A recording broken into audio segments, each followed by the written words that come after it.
happy Engineers Day to all of you. India is a country where every year 1.5 million engineers are produced. Yes, you heard that right. Of these 1.5 million, the talented engineers go on to contribute to the success and growth of the country. September 15th is a day when we appreciate and recognize their contribution. It all started way back in 1968 when the Engineers' Day was celebrated for the first time on September 15th, which also marks the birth anniversary of the engineering pioneer of India, Sir Mokshagundam Visvesvaraya, who was also awarded Bharat Ratna for his exceptional contribution to the building of India in 1955. From 1912 to 1918, M. Visvesvaraya was appointed as the Diwan of Mysore. As the chief engineer, he also constructed Mysore's famous Krishnarajasagara Dam. Engineering is not only a study of 45 subjects, but it is a moral study of intellectual life. Saying this, I would like to invite our guest of honor who is with us to inspire us with his talk. He is none other than Mr. Dasari Ramakrishna sir, the founder and CEO of Efftronics Systems Pvt. It was established in 1985. Backed by rich research and development, it is now a leading provider of smart solutions for railway signaling, smart cities, smart buildings, and industries. Ramakrishna sir is the architect of one of India's largest IoT networks built for Indian Railways with more than 6 million things connected across 9,000 locations. He is a continuous learner and thought leader. Under his leadership, Efftronics has innovated more than 50 solutions for different domains. By continually growing Efftronics, Mr. Ramakrishna has proved to Indian industry that with right aspirations and sincere effort to deliver value to customers, it is possible to be successful and location doesn't matter. He is also the past chairman of CII AP State Council. He serves as a member of the Board of Studies, academic councils, and governing body for several education institutions and an advisor for various educational universities. Now, I request Dasari Ramakrishna sir to talk with us on the topic, Algorithms Will Drive Success in Digital Era. Over to you, sir. Good evening to all of you. I welcome you all for this today's talk, especially when I talk about Sir Mokshagundam Visvesvaraya. I always remember one thing. In my early days when I am in the school, maybe I am in 6th or 7th class, I declared in our family that I would like to become an engineer.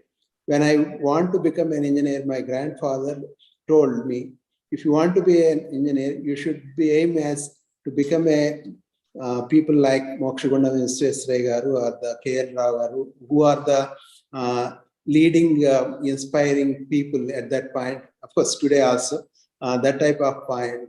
So that's what I want to say to all of you. That makes real aspirations to be a person whom we would like to emulate, and that type of people can take us to the future. That's what I thought of sharing about the Engineers' Day. Morning also when I'm talking to some other college, I said the same thing. Basically, this is what is the main inspiration as a great engineer, Sir Mokshagundam Visvesvaraya. Of course, you all can know more about him and more about his characteristics and how he achieved a lot of results and all that. So, taking further, what is that he did? A man who has born success. He created the value and wealth creation. With value, he created wealth creation, that where we are able to remember after, say, 100 plus years, basically, of his things, whatever he did. So he is almost there for a longer period in the world. So that makes something, a great achievement where we should learn a lot of things from them. Of course, today we are all talking about new dimensions of new technologies and all that.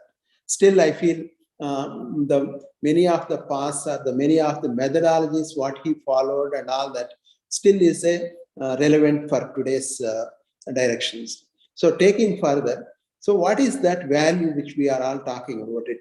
Today, anybody talks about any business is a value, overall benefits divided by lifetime ownership cost. So this is a fundamental, even when I look into the Sir Mokshagundam Visvesvaraya's life history also, He created a lot of benefits to the society. That's where we are all able to remember by doing a lot of dams and all, lot of problem solving through the engineering with a less cost, or the cost what he is incurred at that point, still giving a value to the society. That's what is the most important. Now the challenge for us is how you identify the value. Where is that value? First issue is that. So how you identify the value?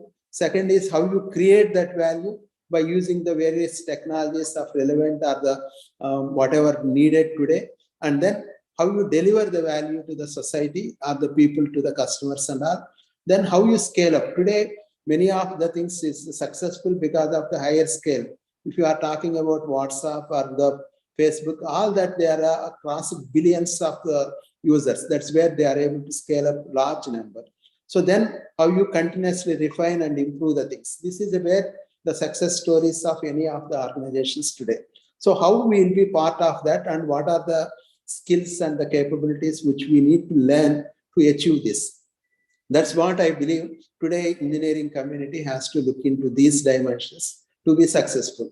Not only engineer, even any professional has to look into these dimensions, even whether it's a doctor or lawyer or some other teacher or whoever it may be, they have to create the value. So how these are the things. Now, what are the new changes which we are all talking? Maybe you might be bored with this terminology of what is industry 1, 2, 3, 4. Now the fourth industrial revolution is happening. So in the fourth industrial revolution, what are the new things happened, and what is the things?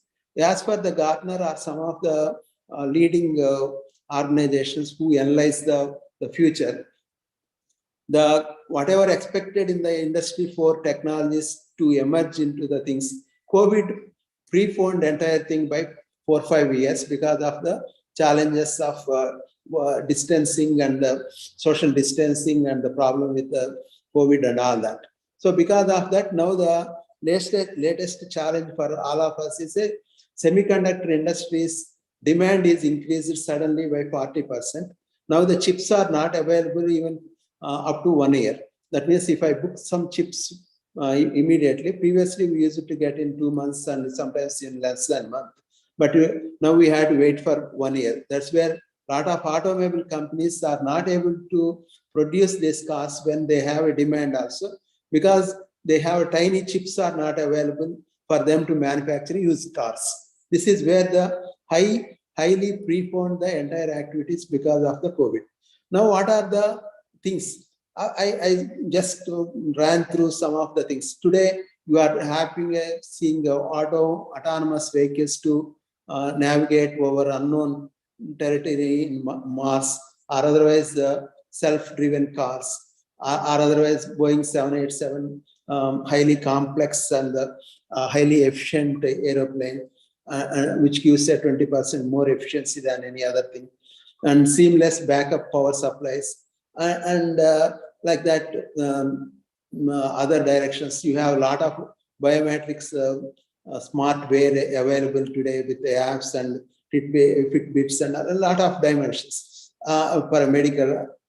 Similarly, conversation systems. These are all which you know. I am not taking something new, but augmented reality. These are all various things. So what is that? Even robotic surgery, even precision farming. So maybe smart appliances in fridge and all that. So there is a humanoid. All this, when you are the all commonly used thing like WhatsApp, or what is common in all this? Could anybody can think what is common in all that? So everything is digital, isn't it? Everything is digital. Every area is working with digital. The second is everything is filled with algorithms. That is where we talk maybe coding, but the entire thing is all the products and services now delivered with the algorithms. So everywhere now the digital and algorithms. That is what is today the entire future of the industry 4.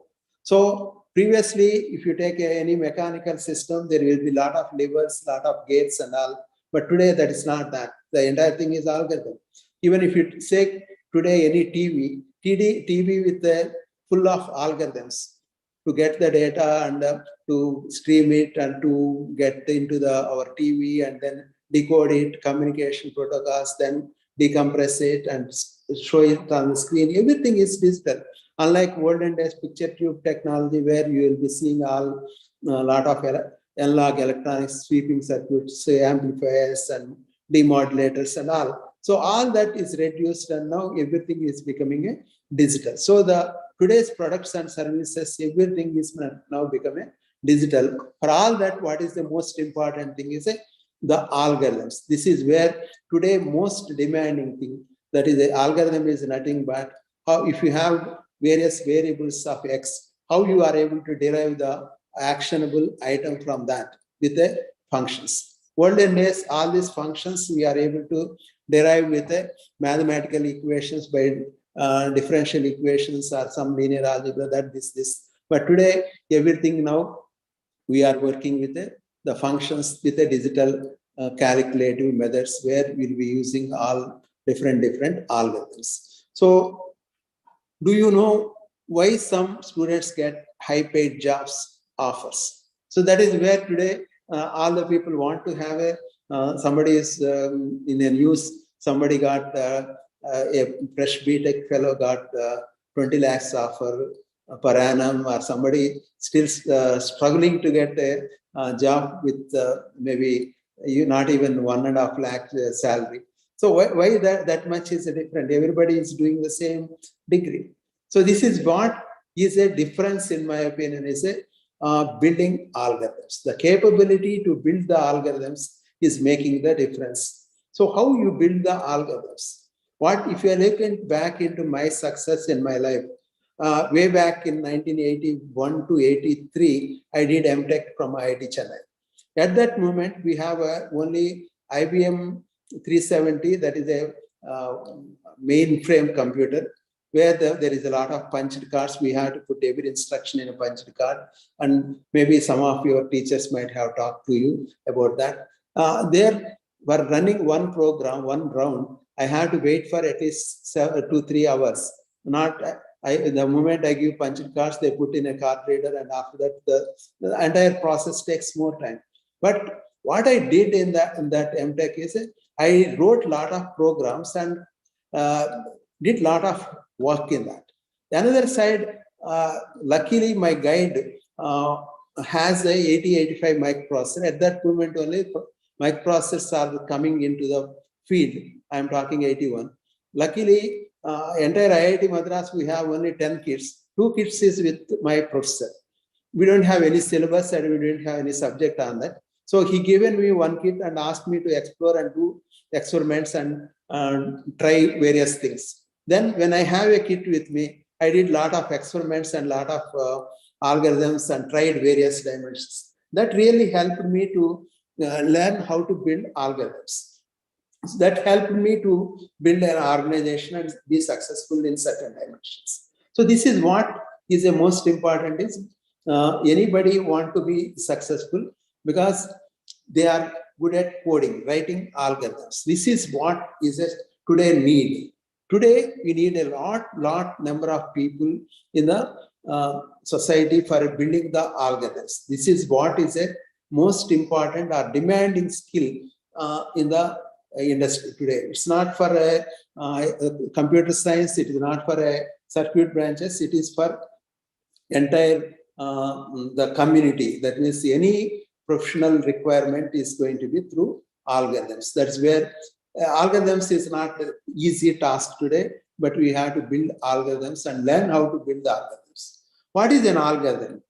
So algorithm, as per the definition, it's a mathematics and computer science. An algorithm is a finite sequence of well-defined computer implementable instructions, typically to solve a class of specific problem or to perform computing. This is what is a definition which I picked up. It's not my definition, it's a picked up. That means we need to develop a step-by-step methodology where computer can be able to understand and do that. So that is what is an algorithm. So now how to build or what is that?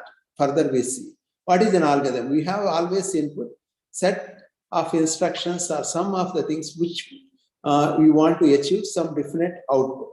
When I give input, I need to get output. To convert that, this is what is an algorithm. So now, for example, if you take a ATM where we will be withdrawing money, so inserting your credit card or debit card and then selection of the language, these are all various steps happens when this. So for every area, you need to have algorithms. So these algorithms, when you are building, what are the challenges when you are trying to build algorithm? You can't make the algorithm faulty anywhere here. If any of the mistake, there will be a lot of challenges will be there. You put go to the some steps afterwards, you are not able to get your money out, and your in your account the money is debited. Then you will be in trouble. Or otherwise, without debiting into your account, the money came out of the system, and automatically the banker is in trouble. So that means you need to build the system more rugged without any mistakes, without any challenges to tamper that, and people will try to steal money from the ATM. But how you control that? So all these challenges has to be met through the algorithms, not one algorithm, multiple algorithms, all that should be well integrated algorithms. So this is where really there is a lot demand for the people who can build the algorithms. Now, what is an algorithmic approach? Define the problem clearly. First, we need to understand what is problem. Then break the problems down into small and simple parts. Then define this the solution for each part. That is whatever you break it to small parts, and implement that solutions and make it efficient. This is what is a thing. Now, there can be a bigger thing. How you define the solution for each part. This is where really critical, or otherwise maybe breaking the problem down into the small and simple parts. This is how really the biggest challenge is that. So how you do that?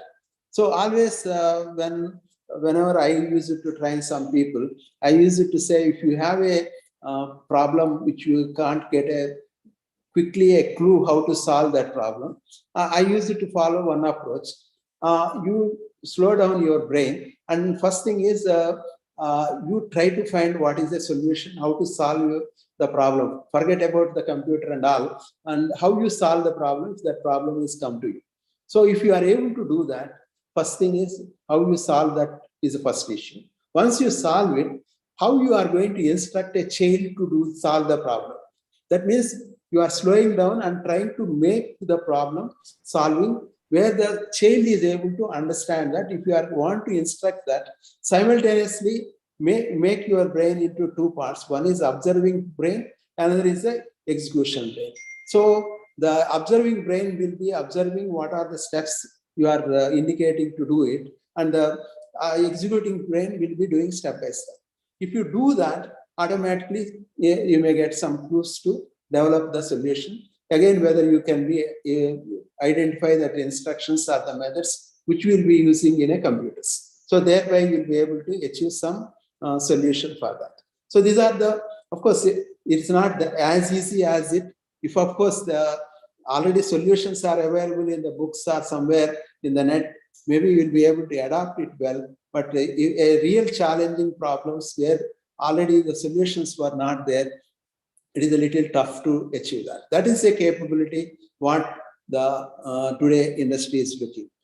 For them, the industry is ready to pay more. Today, what is happening from industry 3 to industry 4?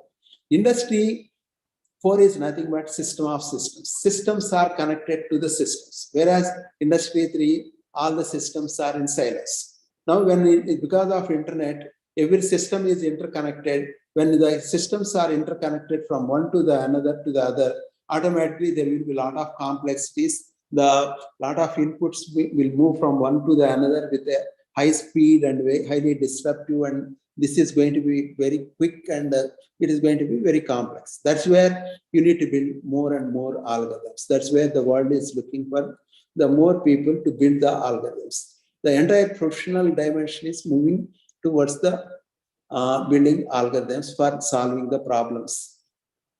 Now, Why algorithms build complex? Okay, one is need to consider and fulfill all possible scenarios. It's not one scenario I will build, that's not a right scenario. So you need to consider almost all the scenarios, whatever is going to happen, how to list down the scenarios and how you build the solution for that, and what are that which you should look into. Should be rugged with zero bugs, finally. So there should not be bugs from the thing. When we are building algorithms, always you end up with multiple bugs. There will be two types of bugs. One type of bug is you do some implementation when you don't use the right code or right way to solve the problem. Some mistakes you do, that you can fix it. That's one side. Another is when you are building a solution itself, you'll be ending with logical bugs. That means you didn't consider certain scenarios. Because of that, you didn't visualize that, you will be getting some extra bugs. So all this should be removed and should be bug-free. Should have high performance with minimal usage of resources. What is meaning of computer resources? Today, CPU power and the memory or even computer and networking power, all this should be as minimum as possible. Unfortunately, many times people doesn't understand what is the impact and how to optimize among this so that we'll be able to build a better solution. Next is should be modular and easily configurable for reuse for various purposes and scenarios. These are the things which is need to be built in the algorithms. So it's not just I Google it and get some algorithm and change some parameters and do it. That is not building the algorithms. So why algorithms are critical? Provide intelligence to the system. End of the day, this provide highly intelligent systems are built around that.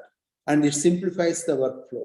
Automatically, a lot of work which human does, the repetitive activities is automatically done by the system. Thereby, the product life cycle is getting shrunken and the cost is going to be reduced. It is going to reach to the more and more people and a lot of benefits to the society. Provide support for decision by dynamically adapting to the situations. Now today, you are not learning any software, how to use it. So you are not learning how to use Facebook. You are not learning how to use it, LinkedIn or any other software. Today, the software is able to dynamically change the situation and tell you should do this, so that you will be able to do it automatically. So that is where almost the situations of the algorithms today is too dynamic, too adaptive to the scenarios, so that we'll be automatically, without learning from any instructions to other people, we'll be able to do that. So provide automated action based on recommendations. This is all what is happening.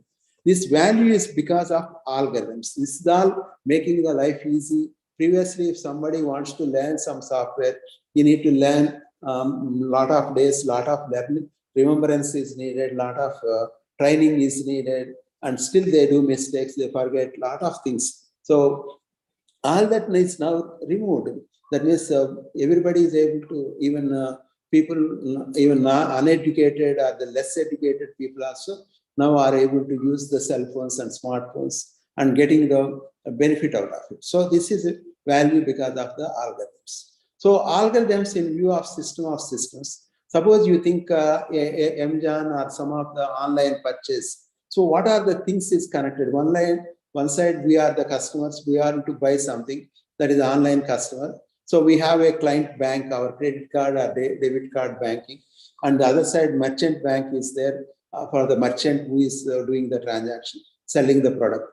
All that has to go through e-payment gateway. These are all going to be too complex. It's not simple because all that has to happen in some seconds, and there should be more rugged, and there should not be mistakes and all this. So, and how many number of people are using in a second or in a minute? So thousands and thousands of people are going to use this. This is all what we are all experiencing basically, but behind there is a lot of algorithms who are there in the system.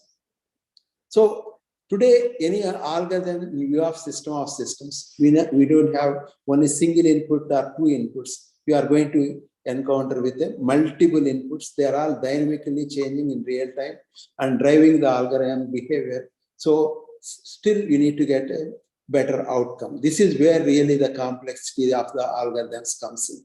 All this has to be done in a few milliseconds or even less than that.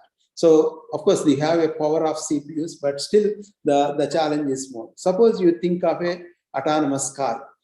Any autonomous car, we have a vision system and radar. So when you are driving a car, what you do, what are the two things? One is you accelerate and or otherwise apply the brakes and the speed control. One is that. The second dimension is you steer it, basically take the vehicle left or right or something. So these are the two controls which we do any of the vehicle driving. So all that, how much time you have to think and do that?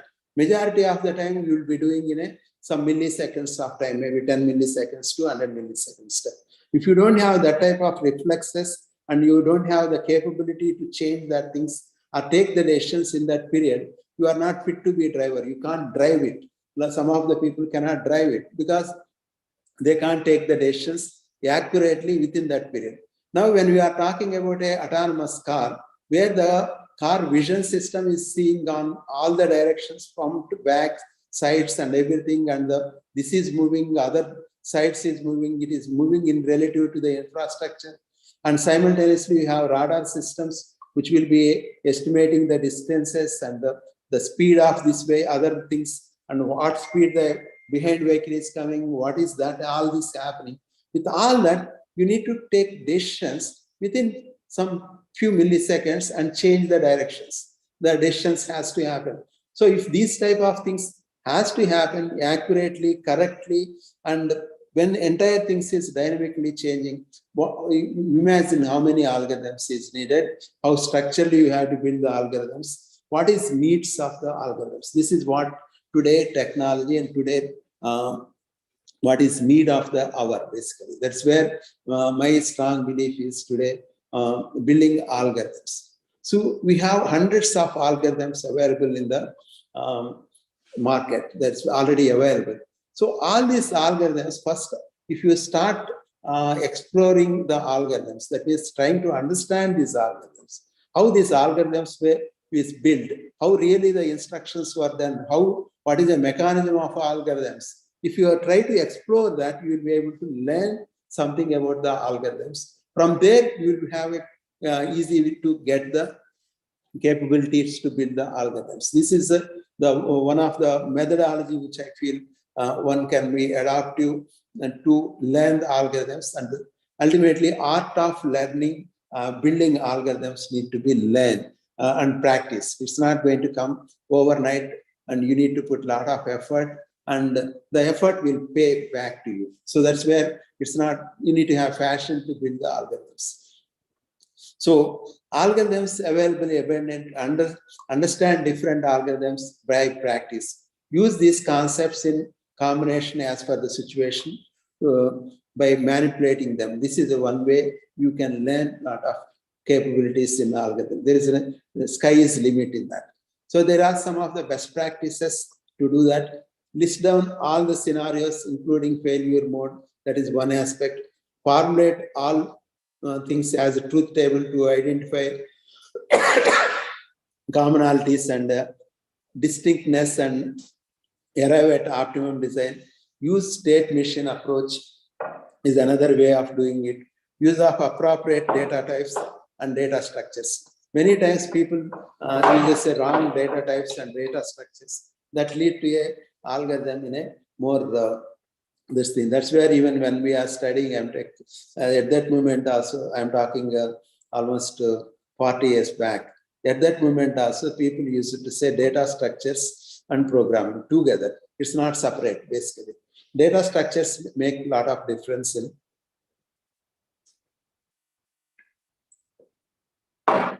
algorithm simplicity or ease of doing the algorithms and all that. So sometimes I use it to observe people to represent 1, 2, 3, 4 number, they use as a string. When they use data type as a string, automatically computer at least spend 40 times higher power than what it does because every number has to be converted into ASCII and then reconstruct that 1, 2, 3, 4 into some integer, and then after that it has to perform the required mathematical operation, and then finally again it has to convert back into the string. So that means a lot of activities which computer understand integer, and straight away it can do the operation. So what type of data structures we are using, that's where the really the biggest challenge. So for all that, activity-based learning approach is, in my opinion, is a much better way. Various algorithm examples to work out, facilitate by experiment, experienced guide and use. And that means you need to really work with the guide, how you build an algorithm. It should be transparent to him, understand whether you followed the right approach or wrong approach, so that he can guide. And again, group exercises sometimes. So one of the example is when we want to train our people for something like a sorting algorithm. So how you sort the things? So what we did is that we given a playing cards to all the some 10, 20 people and ask them to sit in the every place. Then given all that 52 playing cards and ask them to put it in some order. The order is defined. Then the trainer were given a playing cards and tasks were arranged in the cards in particular sequence. And what we measured is the time and number of errors were measured. Of course, everybody is able to do it end of the day correctly, but how much time these people used to take it. Each time he perform the task with his own approach, then ultimately what is going to happen is somebody will spread it here, and various dimensions they do the things. Finally, what is the result? So different approaches, different time. So what is that happened finally is some of them are able to do it in a 4-5 minutes. Some of them took as high as 20 minutes. Why somebody took more time and why somebody took less time? So we saw that they will do it a couple of times individually. And after that, whoever took more time, ask them to stand and observe other people. So when they start observing what are the various people, what is the approaches they observe, and from there they learn something from the others' approach, and then they sat and the next 2 terms they started doing. That way we ask all the people to observe various things. End of the day, maybe this entire exercise took a couple of hours, but end of the day, everybody is able to complete that in a 3 to 5 minutes. So almost come to the very narrow, all 20 people. Now, then what is that we ask is how performance flow, or ask them, okay, this is what I said basically. Then this thing, what we ask, how the entire activity is done, ask them to write it on a sequence of ways, so that like an algorithm. So then all the people wrote it and we put all that in some pinboard. Then we asked the same people to identify which are the best algorithm, best 3. Invariably, everybody given the same reply, these are the 3 best. They didn't tell what I did is right. So they, that means that by the group, they learned what are the best ways to develop the algorithm and how they build the algorithm. Ultimately, they learn how to put the things in sequence. So this is how maybe some of the practices to build the algorithms can be trained. So developing algorithms, building a capacity, have a better opportunities to anyone. So this is what today world, I strongly believe this particular dimension is going to be the need of the hour for at least coming maybe 10, 20 years. The real skill, what I believe is needed today. Okay, what type of algorithms you build, how you build the algorithms, what is the need, how you use the algorithms, it's different.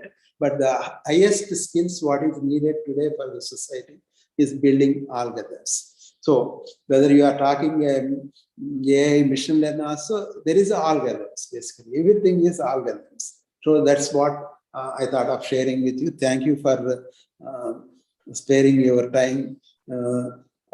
If any of your question and answers or anything, Yes, sir. I would love to share some of Yes, my sir. Yes, experience with you. Thank you so much, sir. Thank you. Now, students, you could use the chat box, or if you want, you can unmute and ask, sir. But we would prefer you to type it in the chat box so that we can take the questions. Any questions pertaining to the presentation that was made? You could type it in the chat box, and we could ask it to our guest to answer it. Sir, before our students start typing in, I'd like to ask a question, sir. Yeah. You mentioned while you were talking about your presentation that you did your engineering from IIT. IIT engineering and entrepreneurship. How did this combination happen, sir? No, it is a very simple. Basically, I love to be independent. That is where I think my freedom is most important for me. Initially, I was a lecturer in some of the college. Initially, I thought, okay, the lecturers has more freedom, but I found lecturers also don't have much freedom. Finally, when I thought if I am independent, I can get more freedom to do experiments and do the things what I like. That's where the entrepreneurship direction is what I thought is an independent activity. But after entering, I understood here also there is no fully independence. Right, sir. So after how many years did you take this plunge into entrepreneurship, sir? I worked for 2.5 years in engineering college. Of course, when I am working itself, because as I said in the beginning, I did a lot of say exercise when I was in MTech. That made me to develop a lot of algorithms. So when I was in college also, I gave different projects to the students with the microprocessors. And the first year itself, I guided around 7 projects, and all the 7 projects, students made the project. I didn't even wrote single line of instruction. Wonderful, wonderful, wonderful. So that made me get a confidence. Okay, I have now capability to solve the problems. Then we made a LED displays is one of the emerging requirement at that point, because at that point TVs were not present. So we made a LED displays to put a scrolling messages or graphics in the roadside. So that was our first product, which was more successful. We brought it to the commercial in 85. Right, sir. Right, sir. Now, I'm sure the students who are watching live and also on the social media, some of them would be aspiring to become entrepreneurs in the future.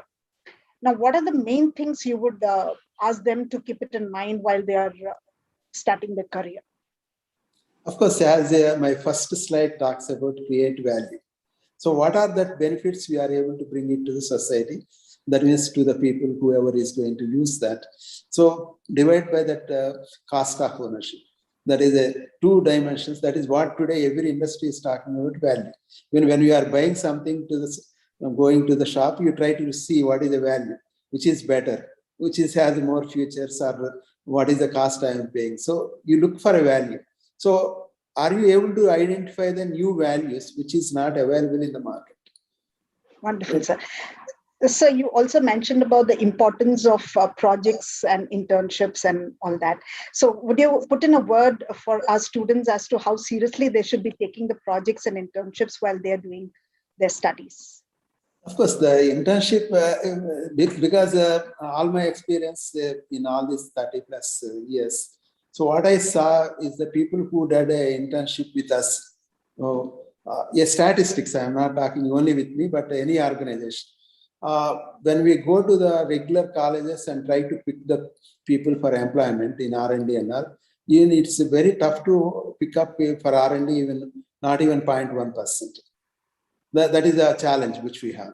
But whereas somebody comes for internship, we are able to give the offers to them 10% of them. Wonderful. So because they understood what is the mechanism of doing the activity and what is important, what they are able to align to the industry needs. Okay, now there is a question from the student. The student is asking, Pandu Sai, sir, is learning algorithms make the person different in ideology and perspectives too? Of course, ideology is what is your belief system and what you want to be is totally different. Because one of the main dimensions in my understanding of the life especially the like Mokshaguna, Sreshraya, they are all, okay, they did lot of service. Basically, they are not selfless. That is ideology. So whether you are, say, conservative or selfishness, that is up to you, what you want to be. But the most important, algorithms is a more of a mathematical way of solving the problems and logical way of solving the problems and giving the solutions.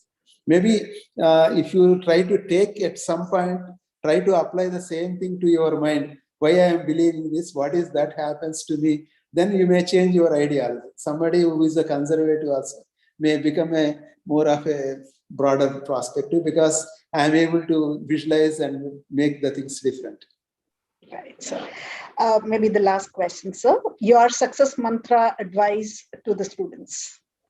Of course, try to create more value. That's the most important. Always look where is the value. Because always we think what I am doing should be more right, but really is it creating a value? If you are delivering more value, automatically customer is going to trust you. That is what I believe most important. Not only me, I traveled across a lot of European countries or Japan many times. But what I see, all these developed nations, they have very clear dimension is they want to give value to the customer. Sometimes I saw in Germany, when I approach some company or in a trade fair, I want this solution. They used to ask, what for you want this? When I say this is purpose, then they used to say, my solution is not good for you. You go to the other stall, there is a solution, you go and take it. That is where he's very clear in giving a value. It's not that he's want to sell his product. That's where we have to be more sincere towards that. Very well said. Very well said, sir. Thank you so much. Nitya, could I call on you to propose the vote of thanks? Thank you, sir, for your instructive talk today on the celebrated occasion. We appreciate the time you've taken to be with us and for providing us with an insightful look into the significance of algorithms in this digital world. Moreover, I would like to extend my gratitude towards all the participants who have joined us here today on Zoom as well as our social media platforms. I'm sure everyone present has gained new understandings from the perspectives and information presented.